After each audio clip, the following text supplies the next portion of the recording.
കഴിയൂ. ആ ഖുർആനിലെ ആദ്യത്തെ ആയത്ത്, ഒന്നാമത്തെ ആയത്ത് ഏതാണ്? ഖുർആനിലെ ആദ്യത്തെ ആയത്താണ്. നമ്മൾ എപ്പോഴും ഓതുന്ന, എപ്പോഴും ഓതാൻ അല്ലാഹു നമ്മളോട് പറഞ്ഞ, നമ്മുടെ ജീവിതത്തിൽ ഒഴിവാക്കാൻ കഴിയാത്ത, നമ്മുടെ ജീവിതത്തിൽ ആദ്യമായി അറിയേണ്ട, ഇൻഷാ അല്ലാഹ് നമ്മുടെ ഈ ചർച്ച അൽഹംദുലില്ലാഹി റബ്ബിൽ ആലമീൻ എന്ന സൂക്തമാണ്. അല്ലാഹു തൗഫീഖ് നൽകട്ടെ. കേൾക്കാനും പറയാനുള്ള വിശാല മനസ്ഥിതി. എന്താണ് അൽഹംദുലില്ലാഹ്? വലിയ പ്രതിഫലമുള്ള, നാം ജീവിതത്തിൽ എത്രയേറെ അറിയേണ്ടിയിരിക്കുന്ന ഒന്നാണ്. എന്താണ് അൽഹംദുലില്ലാഹ്? അൽഹംദുലില്ലാഹ് അർത്ഥം എന്താണ്? സർവസ്തുതിയും അല്ലാഹുവേ നിനക്കാണ്. എന്തിനാണ് നമ്മളത് പറയുന്നത്?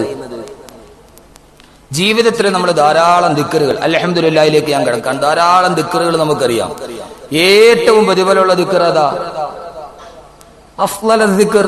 നമ്മൾ അങ്ങനെ തന്നെ അഫ്ളൽ ദിക്ർ, ഏറ്റവും ശ്രേഷ്ഠതയുള്ള ദിക്ർ ലാ ഇലാഹ ഇല്ലല്ലാഹ്. നമ്മൾ ചിലപ്പോൾ സുബ്ഹാനല്ലാഹ് പറയാറുണ്ട്. നമ്മൾ ചിലപ്പോൾ ലാ ഇലാഹ ഇല്ലാ അന്ത സുബ്ഹാനക ഇന്നി കുന്തു മിനൽ ളാലിമീൻ. ഇന്നീ സദസ്സിൽ നിന്ന് ഇറങ്ങി പോകുമ്പോ അൽഹംദുലില്ലാഹിയുടെ മഹത്വം നമ്മുടെ മനസ്സിലുണ്ടാകുന്നുണ്ട്. നമ്മൾ എപ്പോഴും പറയാറുണ്ട് അൽഹംദുലില്ലാഹ്. എന്താണ് അൽഹംദുലില്ലാഹയുടെ പൊരുൾ? എന്താ അൽഹംദുലില്ലാഹിക്ക് ഇത്രയേറെ പ്രത്യേകത? എന്താ? ഈ ഒരു ചിന്ത ബഹുമാനപ്പെട്ട സയ്യിദുനാ ഉമർ ബിൻ ഖത്താബ് റളിയല്ലാഹു അൻഹുവിനുണ്ടായി. അൽഹംദുലില്ലാഹ്, നിങ്ങൾ അൽഹംദുലില്ലാഹ് എന്ന് പറയും. എനിക്കത് വലിയ ഇഷ്ടമാണ്. എന്റെ പ്രിയപ്പെട്ട സഹോദരങ്ങളെ, ഇനി നമുക്ക് ചിന്തിക്കാം, എന്തിനാണ് അൽഹംദുലില്ലാഹ് എന്ന് പറയുന്നത്? നമുക്ക് ആർക്കെങ്കിലും പറയാതിരിക്കാൻ കഴിയും അള്ളാഹുവിനോട്? നമ്മൾ ഒരാളെ സ്തുതിക്കുന്ന എന്തിനു വേണ്ടിയാണ്? അദ്ദേഹം നമുക്ക് ചെയ്ത അനുഗ്രഹങ്ങൾ വെച്ചിട്ടാണ് നമ്മൾ ഒരാളോട് പറയുന്നത്, നിനക്കെന്നോട് എനിക്ക് വല്ലാത്ത കടപ്പാടുണ്ട്. അള്ളാഹു നമുക്ക് തന്നിരിക്കുന്ന അനുഗ്രഹങ്ങൾ എത്രയാ? അള്ളാഹു നമുക്ക് തന്നിരിക്കുന്ന അനുഗ്രഹങ്ങൾ എത്രയാ? എല്ലാ സമയത്തും തുമ്മിയാൽ അൽഹംദുലില്ലാഹ് എന്ന് പറയണം, ഉറക്കത്തിൽ നിൽക്കുമ്പോൾ അൽഹംദുലില്ലാഹ് എന്ന് പറയണം, ഉറങ്ങാൻ കിടക്കുമ്പോൾ അൽഹംദുലില്ലാഹ് എന്ന് പറയണം, ഭക്ഷണം കഴിച്ചാൽ അൽഹംദുലില്ലാഹ് എന്ന് പറയണം, ഒരു ഗ്ലാസ് വെള്ളം കുടിച്ചാൽ പോലും അൽഹംദുലില്ലാഹ് എന്ന് പറയണം. ഒരു ഗ്ലാസ് വെള്ളം കുടിച്ചാൽ എന്ത് പറയണം? മാത്രമല്ല ആഖിറത്തിലും പറയുന്ന ദിക്ർ അൽഹംദുലില്ലാഹ് മാത്രമാണ്. ഖുർആനാണ് തെളിവ്. കേട്ടോളി, അള്ളാഹു നമുക്ക് തന്നെ എത്രയോ അനുഗ്രഹങ്ങൾ ചെയ്തു തന്നിട്ടുണ്ട്. ആ അനുഗ്രഹങ്ങൾ ഒരല്പനിമിഷം നിങ്ങളൊന്ന് ചിന്തിച്ചു നോക്കുക. അള്ളാഹു ചെയ്തു തന്ന അനുഗ്രഹങ്ങൾ എത്രയാണ്? അള്ളാഹു തന്റെ ഖുർആൻ പറഞ്ഞതുപോലെ ആകാശത്ത് കാണുന്ന നക്ഷത്രങ്ങൾ എത്രയാ? എണ്ണിത്തിട്ടപ്പെടുത്താൻ ചിലപ്പോൾ മനുഷ്യന് കഴിഞ്ഞേക്കാം. ഈ ഭൂമിയിൽ എത്ര മണൽത്തരിയുണ്ടെന്നും ചിലപ്പോൾ മനുഷ്യന് ചിന്തിക്കാൻ കഴിഞ്ഞേക്കാം. ലോകത്ത് എണ്ണിത്തിട്ടപ്പെടുത്താൻ കഴിയാത്ത ഒരേ ഒരു കാര്യം മാത്രമേ ലോകത്ത് അള്ളാഹു പറഞ്ഞിട്ടുള്ളൂ. അതേതെന്നറിയുമോ? വഇൻ തഅദൂ നിഅമതല്ലാഹി ലാ തുഹ്സുഹാ. അള്ളാഹു നിങ്ങൾക്ക് ചെയ്തു തന്ന അനുഗ്രഹങ്ങൾ എത്രയാ? എണ്ണിത്തിട്ടപ്പെടുത്താൻ നിങ്ങൾക്ക് സാധ്യമല്ല. അള്ളാഹു നിങ്ങൾക്ക് ചെയ്തു തന്ന അനുഗ്രഹങ്ങളൊന്നും എണ്ണിത്തിട്ടപ്പെടുത്താൻ സാധ്യമല്ല. സാധ്യമല്ല എന്നല്ല തന്നെ പറഞ്ഞത് കൊണ്ട് ഈ പാവപ്പെട്ടവൻ അതിലേക്ക് മെനക്കെടുന്നില്ല. എന്നാലും ഞാൻ ഒരേ ഒരു കാര്യം മാത്രം പറയട്ടെ. അള്ളാന്റെ റസൂല് പറഞ്ഞൊരു ഹദീസ് ഓർക്കുക. അള്ളാന്റെ റസൂല് പറയുന്നു, നിഅമതാനി മഗ്ബൂബതാനി കസീറും മിനന്നാസ്. അല്ലാഹു ഒരു മനുഷ്യനെ ചെയ്തു തന്ന ഏറ്റവും വലിയ രണ്ട് അനുഗ്രഹങ്ങളുണ്ട്. വിലമതിക്കാൻ കഴിയാത്ത, എത്രയാണ് വിലയെന്ന് മനുഷ്യന് നിശ്ചയിക്കാൻ കഴിയാത്ത രണ്ടനുഗ്രഹങ്ങൾ അല്ലാഹു മനുഷ്യന് ചെയ്തു തന്നിട്ടുണ്ട്. അതേതൊക്കെയാണെന്നറിയുമോ? മഗ്ബൂബതാനി കസീറും മിനന്നാസ്. അധിക ജനങ്ങളും ആ അനുഗ്രഹത്തിന്റെ വിലയറിയുന്നവരല്ല. അല്ലാഹു ചെയ്തു തന്ന കോടിക്കണക്കിന് അനുഗ്രഹത്തിൽ നിന്ന് ഒരേ ഒരു അനുഗ്രഹം മാത്രം സമയത്തിന്റെ പരിമിതി കൊണ്ട് പറയാനാണ് ഞാൻ മെനക്കെടുക. എന്തിനാണ് സഹോദരങ്ങളെ അൽഹംദുലില്ലാഹ് പറയാനല്ല പറഞ്ഞത്? പറയാതിരിക്കാൻ കഴിയുമോ? നാവ് ചലിക്കാതിരിക്കാൻ കഴിയുമോ? അല്ലാഹു പറയുകയാണ്, റസൂലുള്ളാഹ് പറയുകയാണ്, വിലമതിക്കാൻ കഴിയാത്ത രണ്ട് അനുഗ്രഹം. പക്ഷെ അതിന്റെ വില നമുക്കാർക്കും ഇതേവരെ ബോധ്യപ്പെട്ടിട്ടില്ല. ആ വിലമതിക്കാൻ കഴിയാത്ത അനുഗ്രഹം ഏതെന്നറിയുമോ? അല്ലാഹുവിന്റെ റസൂല് പറയുകയാ, അസ്സിഹത്തു വൽ ഫറാഗ്. അസ്സിഹത്തു വൽ ഫറാഗ്. ഒന്ന് അസ്സിഹത്തു, അല്ലാഹു അവന് നൽകിയ ആരോഗ്യമാണ്. വൽ ഫറാഗു, അവന് ഒഴിവ് കിട്ടുന്ന സമയവുമാണ്. ഒന്നാമത്തെ അനേമത്ത് തന്നെ ഞാൻ പറയട്ടെ. അല്ലാഹുവിന്റെ റസൂല് പറഞ്ഞു, വിലമതിക്കാൻ കഴിയാത്ത മനുഷ്യൻ അല്ലാഹു നൽകിയ അനുഗ്രഹമാണ് ആരോഗ്യം എന്ന് പറയുക. അല്ലാഹു നമുക്ക് നൽകിയിരിക്കുന്ന ആരോഗ്യത്തിന്റെ വില എന്താ?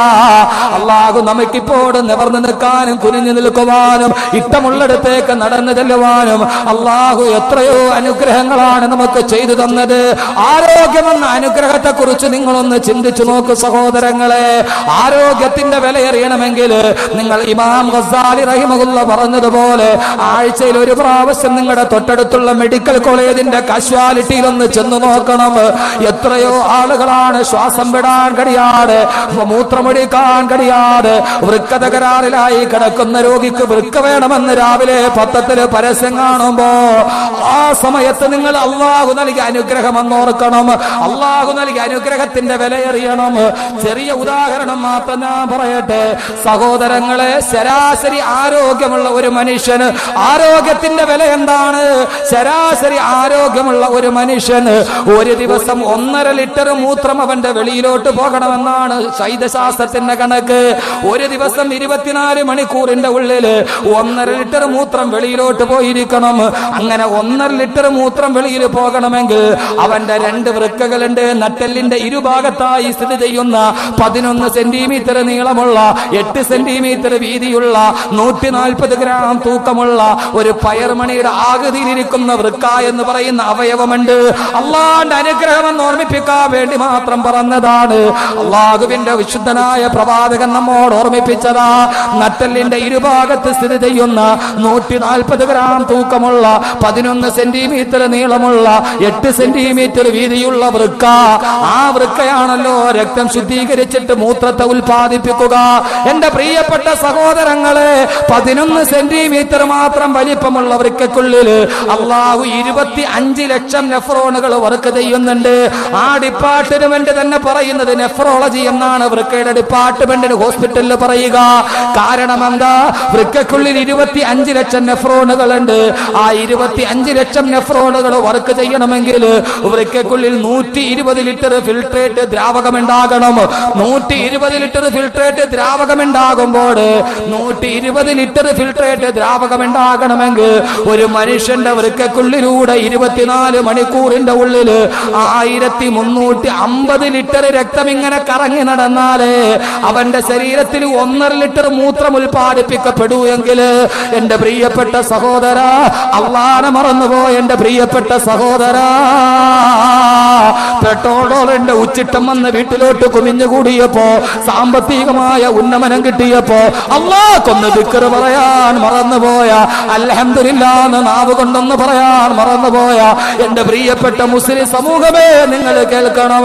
ഇപ്പോഴും നട്ടെല്ലിന്റെ ഇരുഭാഗത്ത് സ്ഥിതി ചെയ്യുന്ന ഈ 11 സെന്റിമീറ്റർ പോലും വലിപ്പമില്ലാത്ത അവയവത്തിലൂടെ 1350 ലിറ്റർ രക്തം ഇങ്ങനെ കറങ്ങി നടന്നാലേ ശരാശരി മൂത്രം നിന്റെ വെളിയിൽ പോവുകയുള്ളൂ എങ്കിൽ അവിടെയൊന്നുമല്ല പ്രശ്നം. 1350 ലിറ്റർ രക്തം എങ്ങനെയാണ് 24 മണിക്കൂറിന്റെ ഉള്ളിൽ ഈ വൃക്കയിലൂടെ കടന്നു പോകുന്നത്? എങ്ങനെയാ?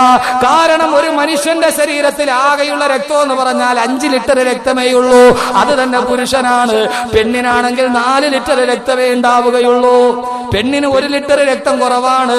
അതുകൊണ്ടാണ് ആണുങ്ങൾക്ക് രക്തത്തിളപ്പ് കൂടുതലാണ്, പെണ്ണുങ്ങൾക്ക് രക്തത്തിളപ്പ് കുറവാണ്. കാരണം കുറച്ചേ സാധനമുള്ളൂ. 5 ലിറ്റർ രക്തമുള്ളത് പുരുഷന്റെ ശരീരത്തിലാണ്. ഡോക്ടറോട് ചോദിച്ചു നോക്കുക. ഈ 5 ലിറ്റർ രക്തമാണ് 24 മണിക്കൂറിന്റെ ഉള്ളിൽ 1350 ലിറ്റർ രക്തം കറങ്ങി നടക്കണമെന്ന് പറഞ്ഞാൽ അതിന്റെ അർത്ഥം എന്താ?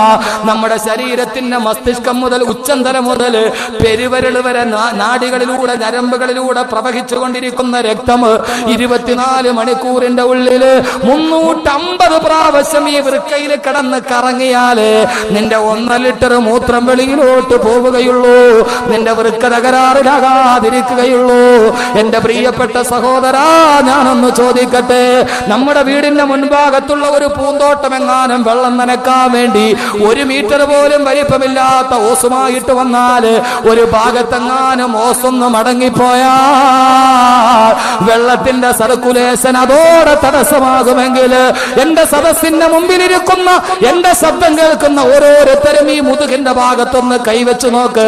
എന്നിട്ട് കഴിയുമെങ്കിൽ അൽഹംദുലില്ലാഹ് പറഞ്ഞാ മതി. 11 സെന്റിമീറ്റർ മാത്രം വലിപ്പമുള്ള വൃക്കയിലൂടെ 5 ലിറ്റർ രക്തം 350 പ്രാവശ്യം നിൽക്കാത്തതുപോലെ ഇങ്ങനെ സഞ്ചരിച്ചു കൊണ്ടിരിക്കുകയാ. പക്ഷേ ഇതേവരെ ബ്ലഡിന്റെ സർക്കുലേഷൻ ഒരു തടസ്സമില്ല. ആരാണിതിനെ സംവിധാനം ചെയ്തത്? ആരാണ് ഈ രക്തത്തെ ഇങ്ങനെ കറക്കിക്കൊണ്ടിരിക്കുന്നത്? നിന്റെ 2 വൃക്ക തകരാറിലാവാൻ നിന്റെ ശരീരത്തിന്റെ രക്തം നിലക്കാട് എങ്ങാനും തകരാറിലായ ഈ ശരീരം ഇങ്ങനെ വീർക്കാൻ തുടങ്ങും. അവസാനം അത് മാറ്റിവെച്ചാലല്ലാതെ അള്ളാഹു യാതൊരുവിധ ടാക്സും കൊടുക്കാതെ രക്തം ഇങ്ങനെ കറക്കുകയാ.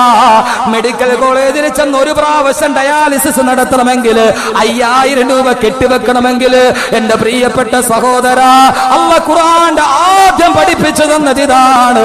ഓരോ നിമിഷവും നീ പറയണേ അൽഹംദുലില്ലാഹ്,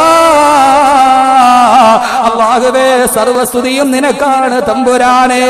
ഒരു മനുഷ്യന്റെ ശരീരത്തിലെ ഞരമ്പുകൾ മുഴുവനും എടുത്തിട്ട് ഈ മൈക്കിന്റെ കോടുവയറ് പോലെ പരസ്പരം ചേർത്ത് ചേർത്ത് ഒരൊറ്റ വള്ളി പോലെയാക്കി മാറ്റിക്കഴിഞ്ഞാൽ 5 അടി 10 ഇഞ്ച് വലിപ്പമുള്ള ഉയരമുള്ള എന്റെ ശരീരത്തിലെ ഞരമ്പുകൾ മുഴുവനും മുറിച്ചെടുത്തിട്ട് അതെല്ലാം കൂടി ചേർത്ത് ചേർത്ത് ചേർത്ത് വെച്ച് ഒരു വലിയ വള്ളി പോലെ ദീർഘമുള്ളതാക്കിയാൽ ഒരു മനുഷ്യന്റെ ശരീരത്തിലെ ഞരമ്പിന് 72 കിലോമീറ്റർ ദൂരം വരുമെന്ന് വൈദ്യശാസ്ത്രം പറയുമ്പോ എന്റെ ശരീരത്തിലെ ഞരമ്പുകൾ എടുത്തിട്ട് കൂട്ടിവെച്ചിട്ട് 72 കിലോമീറ്റർ എന്ന് പറഞ്ഞാൽ എന്റെ ഞരമ്പിന്റെ ഒരു ഭാഗം കലൂർ പള്ളിയുടെ മുമ്പിൽ കാണുന്ന റോഡിൽ വെച്ചാൽ അതിന്റെ മറ്റേ ഭാഗം 72 കിലോമീറ്റർ അകലെ നമ്മുടെ കലൂർ അബ്ദുറഹീം ഉസ്താദ് ജോലി ചെയ്യുന്ന കായംകുളം ടൗൺ വരെ എന്റെ ഈ ഞരമ്പിന് ദൂരമുണ്ടാകുമെങ്കിൽ എന്റെ 6 അടിയുള്ള ശരീരത്തിന്റെ ഉള്ളിലെ ഞരമ്പെടുത്തിട്ട് നീട്ടിവെച്ചാൽ കലൂർ പള്ളിയുടെ മുമ്പിൽ വെച്ചാൽ അങ്ങകലെ കായംകുളം വരെ അതിന്റെ നീളമുണ്ടാകുമെങ്കിൽ ഇത്രയേറെ നീളമുള്ള ഞരമ്പുകൾ